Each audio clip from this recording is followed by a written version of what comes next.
So in this situation, you've got three positions on an inclined plane, and you're going to have energy. It's going to increase its kinetic energy as it goes down the ramp. It's going to decrease its potential energy because you see a drop in height. But it says that friction is not negligible, so there's going to be an energy loss there. But what's going to happen is you're going to take whatever the change in potential energy is plus whatever the energy loss is, right? And then plus the kinetic energy at any given position, and that's going to give you what the total energy is. So although this might not all be converted into, this should be changed, kinetic energy, some of it's going to be lost as heat. So for position A, you'll end up with potential energy here, kinetic energy, and then you've got energy loss, and then you've got total energy. So the total never changes. It's always going to be the same amount. This is E. Potential energy at the top is all of that energy. So there's zero kinetic energy and zero loss. This is position A. For position B, what's going to happen here is you're going to see that the potential energy drops. And whatever that value is, plus whatever the kinetic energy is at that particular point, which should be a little bit less than the potential.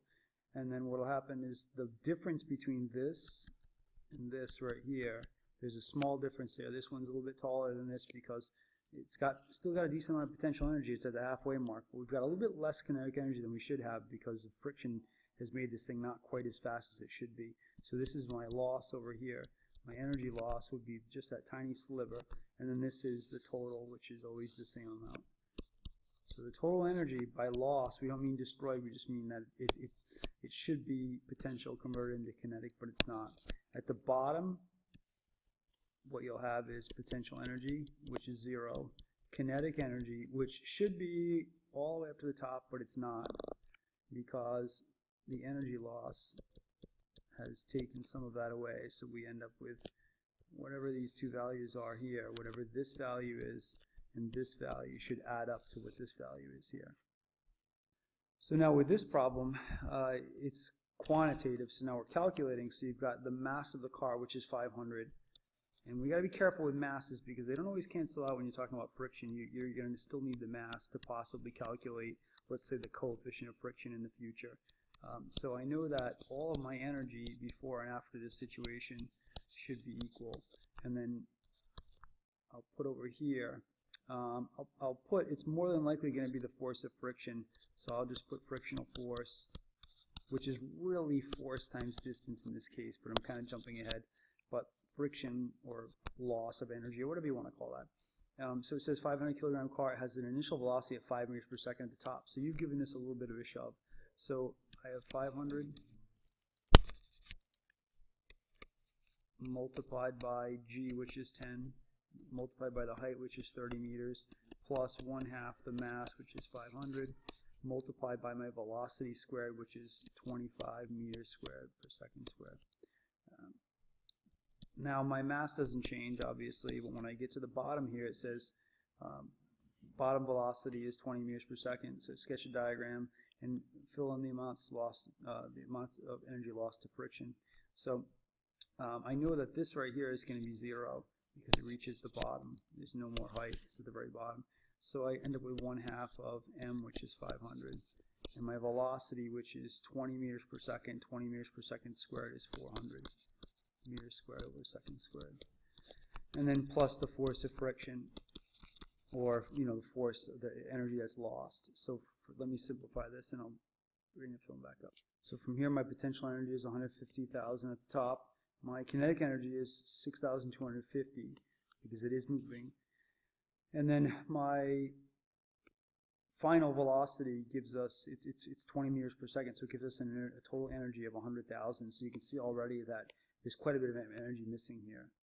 So my total energy before and my total energy after, notice that this is 100,000, so I subtract 100,000 from both sides. And I end up with 56,250 equals the force of friction. So that's my energy loss due to friction. Now if I wanted to figure out, and again, I got to be careful with the masses, if I wanted to figure out what the coefficient of friction is, I would have to say, well, force of friction multiplied by the distance is equal to the energy loss. And that's what we're going to talk about next, which is called work. And so mu, sorry, that's not equal to mu. Force of friction times the distance to apply the force is equal to work. So force of friction is mu mg multiplied by, again, the distance would give us the total work done by friction. So if I wanted to figure this out, this is the distance I would use, because that's the actual distance that the force is applied over. The definition of work is anytime you apply a force over a distance. And that force over a distance is what we call work.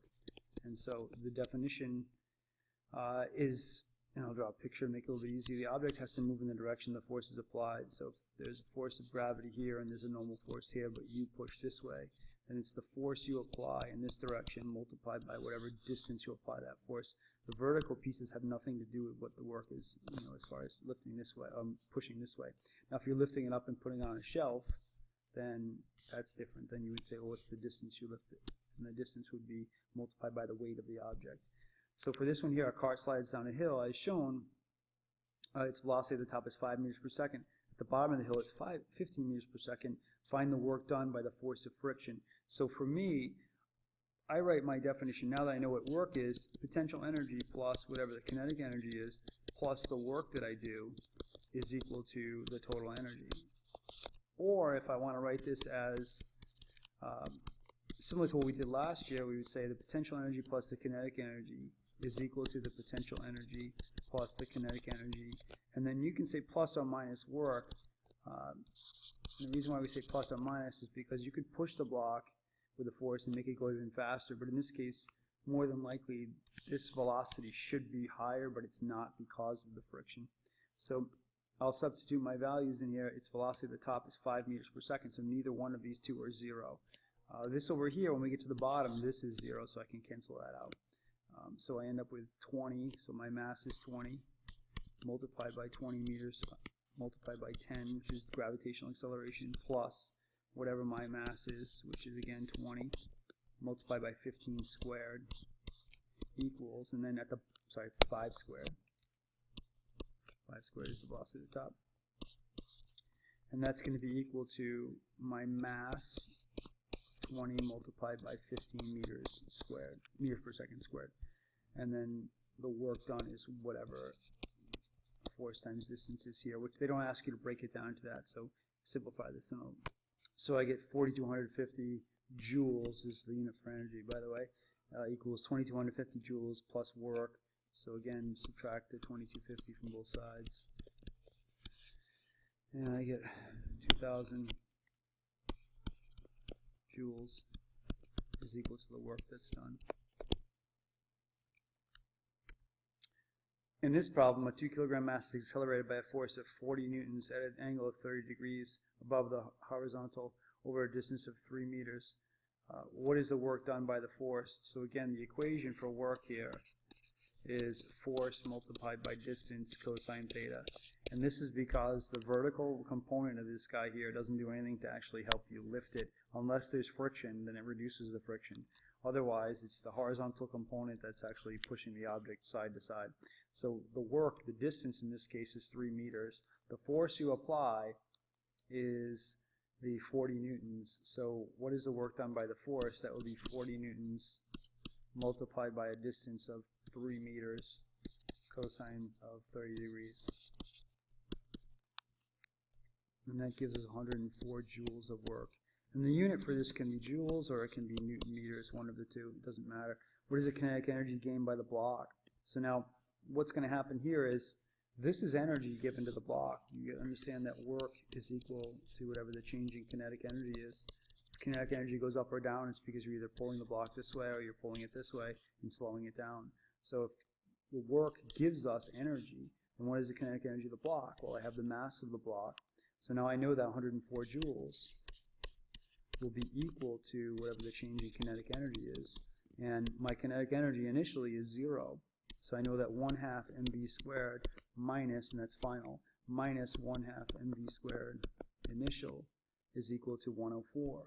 So I knew my initial velocity was 0. So I'm just calculating my final kinetic energy. So I end up with 104 equals 1/2 of my mass of 2 and a final velocity which in this case would be, this cancels out, so it would just be the square root of 104, which is probably just like 10.02 or something like that. Or actually 10.2 meters per second. This question, what is the kinetic energy gained by the block? It's just simply the 104.